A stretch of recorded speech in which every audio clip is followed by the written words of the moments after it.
Okay, so let's keep going on the second floor in this part. This is the last part of this series. And then I'm going to show you how to export this stuff and get it kind of VTT ready. Right now, we're going to work on just creating just a custom piece here. This is going to be an organ. So I'm going to spend some time really looking at this and figuring out how I want to do it. I looked up some artwork online of medieval organs, gave me an idea of some designs. Fortunately, a lot of these designs involve, wood and rectangles in some simple shapes that readily come out of the asset packs here for Forgotten Adventures. And I'm just, putting things on different levels. I've decided to kind of start with level 200 here. I have turned the wibbly wobbly line very thin and I've set it to fade. And this lets you just draw, essentially like drawing inside of Dungeondraft. And you don't have to get this perfect,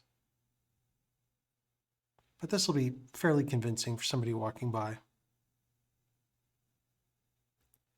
And then when you're making custom things, you really need to focus on the shadows and how they're going to lay. It makes it start to look three-dimensional. You can see already I've changed the look of this, made that keyboard set in versus just sitting flat on the surface. And now I need to experiment with objects to try to come up with the piping for this. So I've started with just looking at the different rugs. There's some new rugs available in Forgotten Adventures. You can color them. And I'm trying to see if these look right.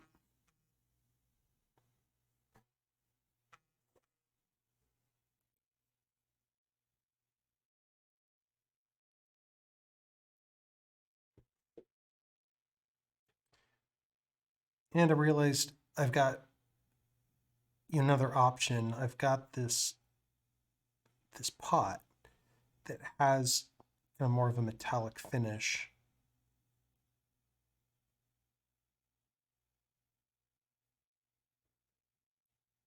And I'm just evaluating, whether I really like the look of that or not. And it seems pretty close. And now I'll take some stair pieces. You can see I just typed the word stair on the right and it gives me a bunch of pieces to pick from. I use this all the time if you've watched my videos. They just make for really good base components to build things out of. And I will try to set this up as a prefab, and this will be something that I probably give to my Patreons later if they want it, until Forgotten Adventures makes a real one.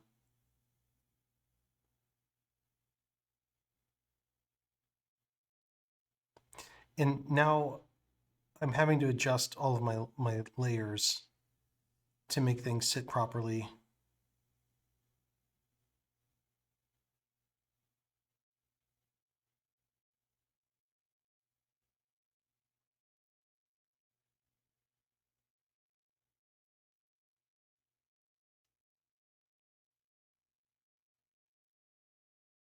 And this is just a lot of fine tuning, a lot of playing around with things. Then you want to get pieces out and you want to try to make it look like there's, multiple boards and things. If you've ever done any kind of carpentry work, you're always nailing boards together and, they're sort of finding their own layering.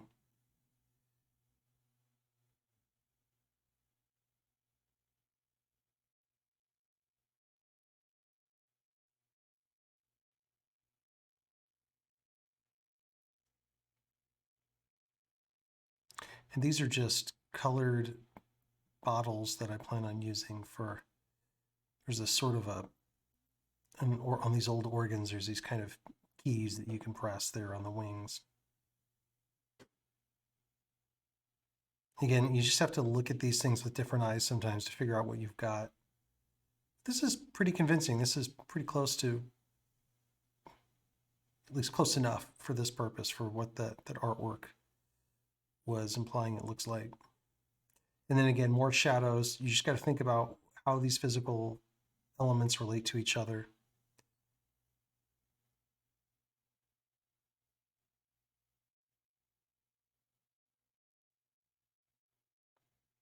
And it all just helps for the player to really believe what they're looking at.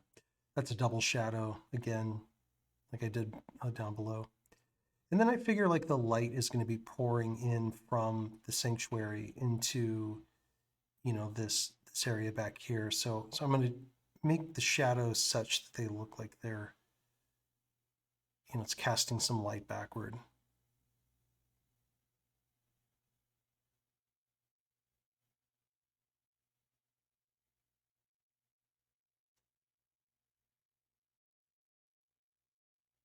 And I'm just trying to get those shadows to kind of blend together so they're not, it's not too obvious that they're paths. And now I'm pulling out my light tool and I want to make it look like these are more metallic. So I'm going to reflect the light off of them in, you know, a more substantial way. And here I'm using the spot that you've seen me use below to light candles. This is from AOA's pack. And now I've got pretty believable sort of shiny piping coming out of that organ.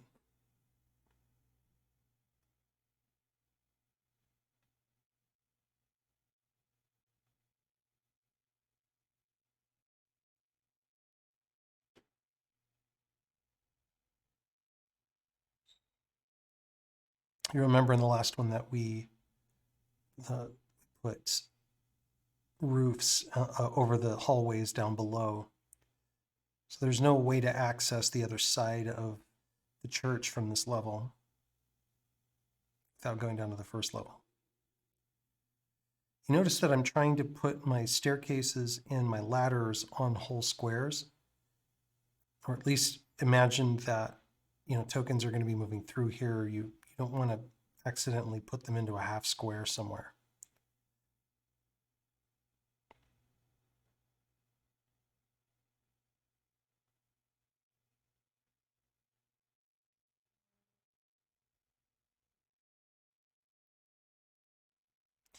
I've talked about this before, but you'll want to put these as soon as you're done or think you're close to done, putting them into your virtual tabletop and playing them, like running a token through and just seeing where there's conflicts and where you might want to come back and fix them.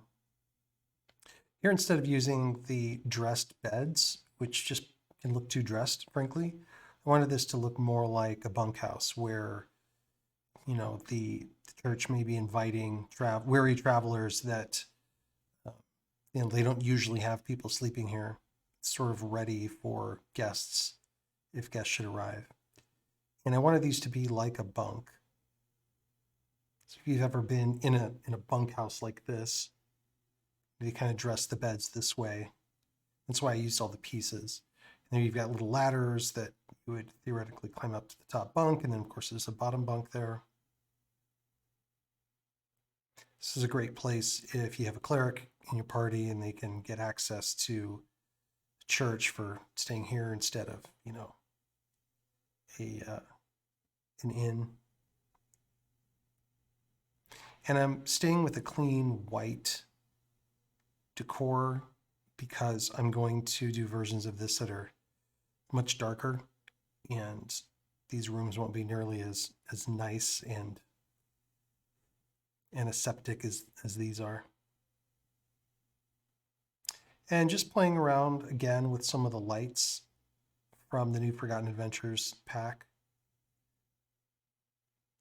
And you remember you can place them and then spin them. You can't spin them while you've got them. So I placed it, selected it, and then spun it around.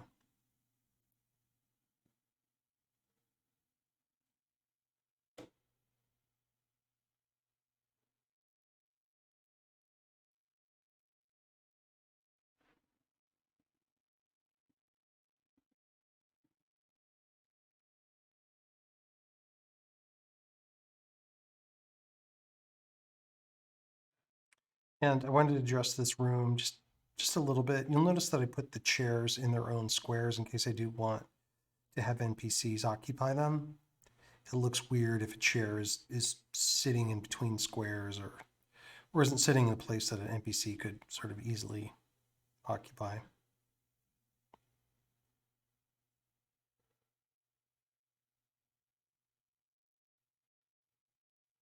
I'm using my spline tool to make sure that I get these corners rounded properly.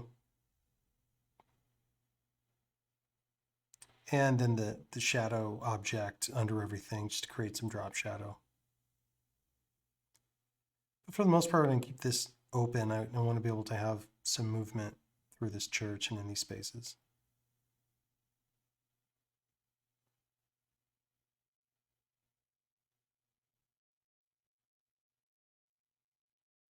And just some ornamentation. Maybe these are some pictures, some kind of religious artwork, just to imply that there's something on these walls.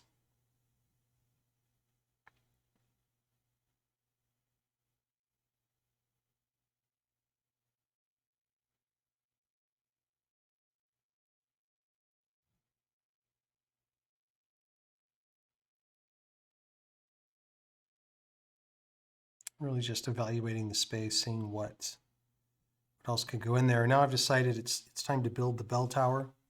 So I've created a new layer, and then I've made it so I can compare layers. So I'm looking at the layer underneath it.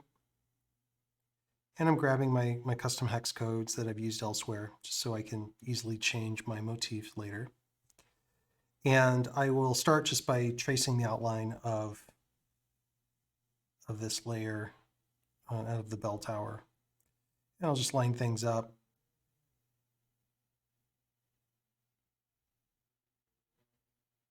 I realize that I want to just maintain that wall line all the way through, so I'll do that.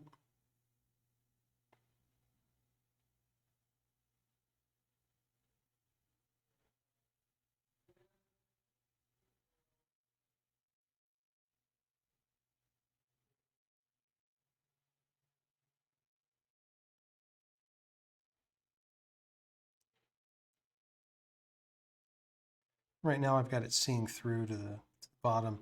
Now I don't really have the windows that I want for this, so I'm just gonna play around with how I want the windows to look, and I'm gonna go with an archway here. Kind of arched windows.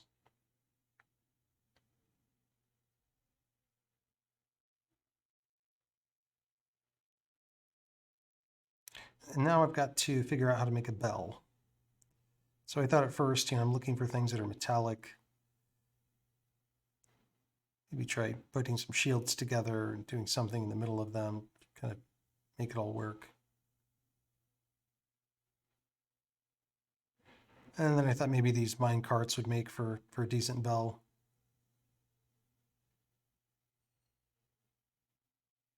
It's mostly because I like the material that they're made out of. And I'm just playing with shapes until I come up with something that I think I could believe.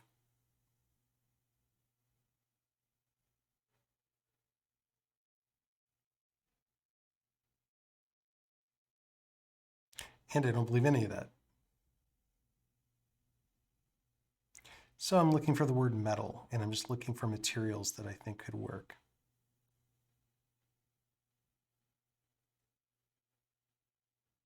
And I'll engage my spline tool again here.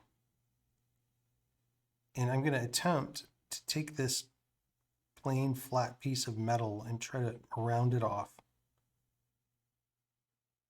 And I'm using shrink and grow endings on this, and I'm just trying to imagine how the light would hit on one side and shade the other.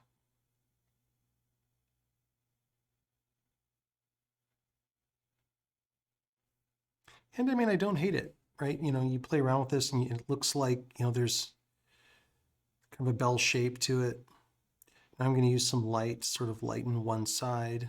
This is all just playing around to make the surface look like it's more rounded. I'll darken the other side a little bit more.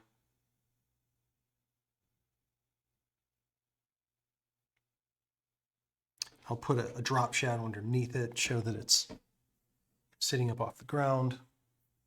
Put some window sills in, just using some stair pieces.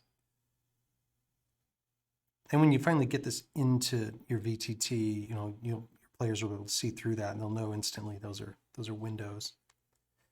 You don't have to do too much more to convince them.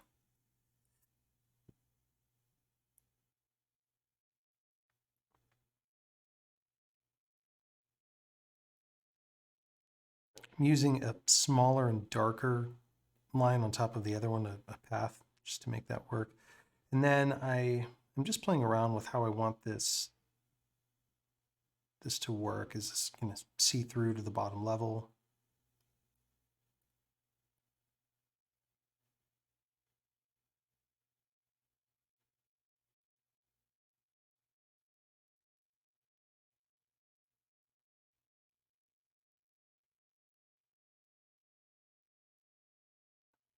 And I've decided I'm just going to remake that whole ladder looking down, just because of how I want the light to fall on the ladder and things be obscured down below.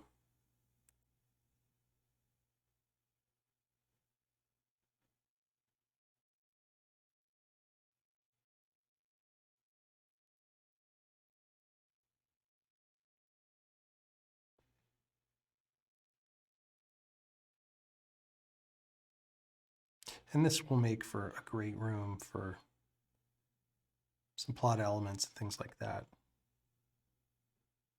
I'm just trying to decide if I'm going to show anything else on that bell. I think I'm pretty happy with it just kind of dangling there with some theoretical, rope or something that's dangling from.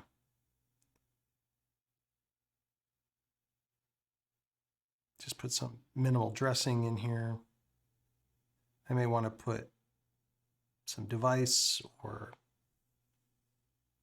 something that the players find. Here I'm using the lighting from the window light that came with Forgotten Adventures new 2.0. And I'm pretty happy with that.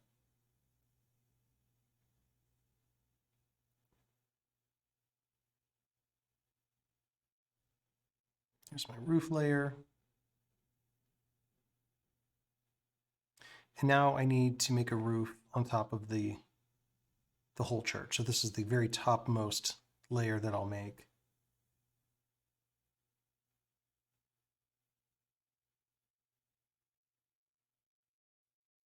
And I'm using the roof tool here. Be aware that you got to use the same roof tool that you used elsewhere. And I'm still getting used to this tool, so you're looking at me kind of playing around with it, trying to figure out how to make it do what I want, which I clearly can't do easily. So I just moved to manual mode and I made a little dormer there. Now I'm using the objects, the tower objects, to put the rounded roofs on the top. I'm trying to decide if I want to match with the wood. I decide I will.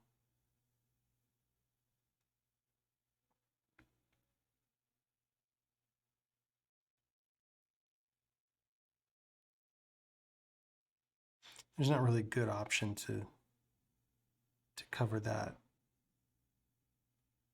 section, so I'll just end up using an object for it.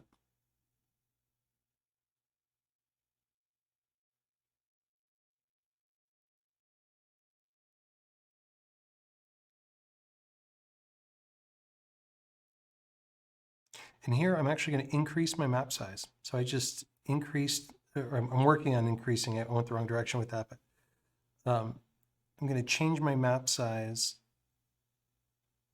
You can see I actually had to save my map and go back and kind of fix it. But I added some space to the sides. And now here I'm working on the bottom. You see these bushes are encroaching in on this level, but when I go to export and put them all together, this level is going to sit on top of the level that I'm working on. I'm just kind of seeing through, comparing levels here.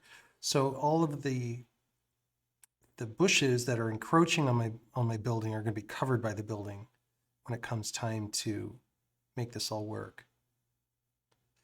And I'm going to put a curb in. This curb and that cobble fit with my modular town design. So, this church won't look out of place in a town that's got some of these common design elements with it. And this is really important. A lot of you make your terrain on the same level as your building. And what I'm suggesting here is that you don't do that. You make your terrain on a separate level. That way you can change your terrain later. You can create a snowy terrain. Just gives you more flexibility. You're going to make it all work when we finally go to export this and we pull it into something like Clip Studio or Photoshop or something like that. And then you might be wondering, why did I put that shadow down? That looks weird. Well, again, this building is going to sit on top of that shadow and on top of those bushes. See here, now you're looking at the layer the way that I was drawing it. And when you do go to export, that building's going to sit on top. And I wanted to make sure that the building had sufficient shadow around it, because that also is going to have occlusion going on around the building itself. And now I'm painting in some grass and some dirt terrain, just using the terrain brush. And of course, I'm going to have to put, turning my scatter tool on, and I'm putting shadows under all these bushes. The bushes themselves were made with the scatter tool just so they show up more randomly in size. And while you might think that looks weird, you can see when this is sitting on top, it looks just right.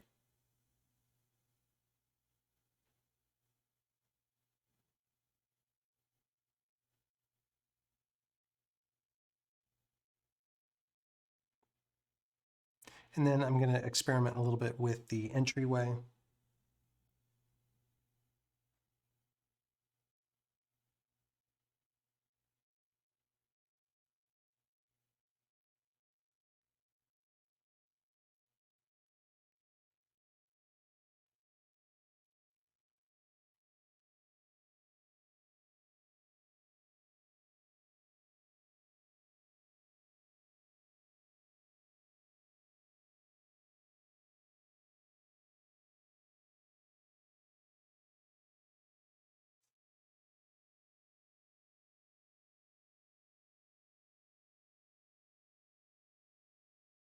And I want you to see just all these machinations, because, it's something, it's just a process of trying these things out. And you're looking at this at about 3 times the speed. So, I'm really sitting there and just looking at this canvas and thinking about how things might be designed quite a bit.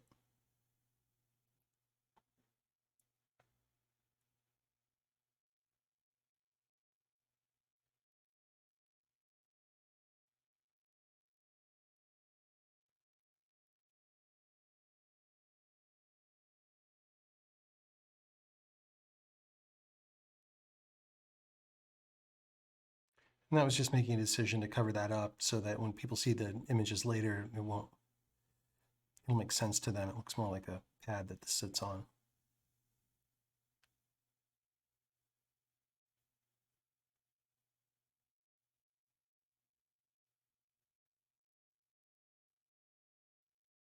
These are all stair pieces in the new Forgotten Adventures. The old one had them too, but these have more material options, like this kind of multiple stones and things like that.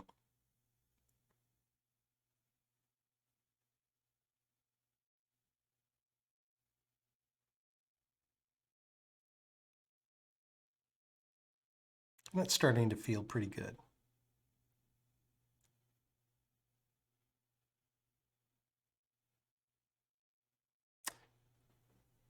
What I'm not going to show you is making the basement. I do go and make a basement and crypt here. But now what I want to show you is how I export these. So you see I'm going to 100 pixels. 120 is the most I'll go for a map. If it's a smaller item, I'll go, larger, all the way up to 200, if it was just a piece of furniture or something. Now what I'm doing is I'm exporting each layer. I'm giving it a name to, essentially name the layer. I'm exporting it as, transparent. All, in this case, all at 100 pixels.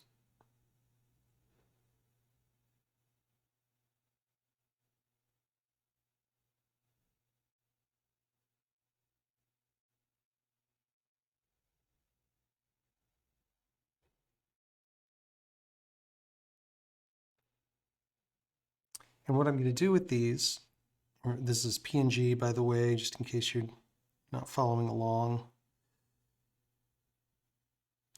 What I'm doing with these is put them into Clip Studio and then combine them up.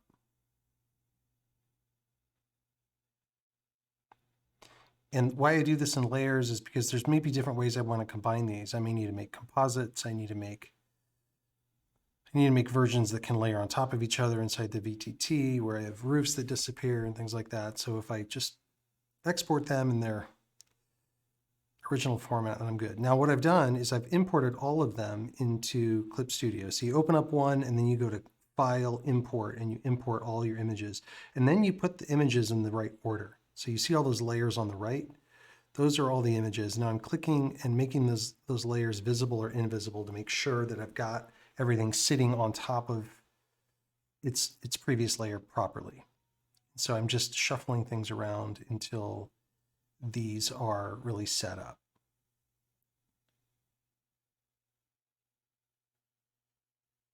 And now what I'm going to do is I'm going to export as a PNG the views that I want. So in this case, I wanted to make a composite between the bottom floor and the terrain. So I made a PNG to do that. Here, I've connected the second floor with the roofs on the second floor. So, I'll want to export those. So this will all be one thing. So I'll go File, Export as a PNG. And then notice I've got a little folder in there called Composites.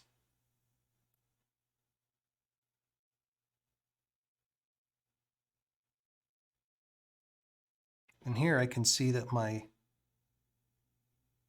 I want my room or my bell tower sitting on top of these other ones. I'll export this. So maybe I want this layer on its own because these technically would be visible to each other. And then I've got this last piece, this roof. And I'm going to use something that Forgotten Adventures provides. I'm going to name that layer BG. And I'm going to paint it one color. I'm going to put it underneath everything else. And then I'm going to crop to grid. So I'm going to turn on my grid and I'm going to set it to only one square and then it's 100 DPI. And that gives me a grid around my object.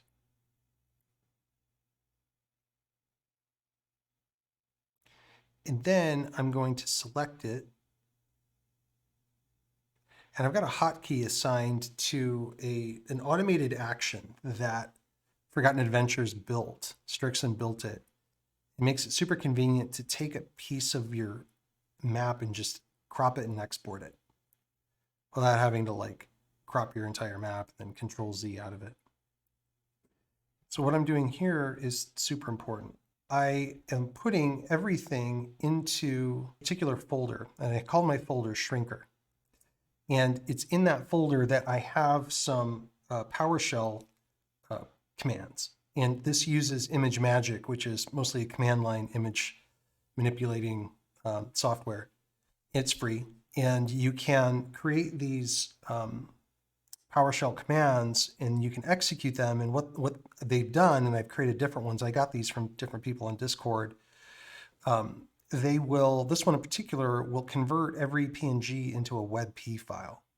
And I have certain, I want it at 60% quality and it'll basically just take every PNG and then, turn it to a WEBP and it won't destroy the original PNG. And so I run it and it takes all of these and it makes them nice and optimized for VTT and it shrinks them down quite a bit. It'll take them from multiple megabits down to, a couple hundred kilobits in size. And so that's one of the things that you want to do if you're going to put these things into virtual tabletop is you really want to optimize them for size. So I'll try to link to some of these tools in the comments, but this is a super important part of the workflow to make all of this work. So once I've shrunk it down and I've got my WebP versions of everything, that little blue screen opens up and runs, and then it closes when it's all done.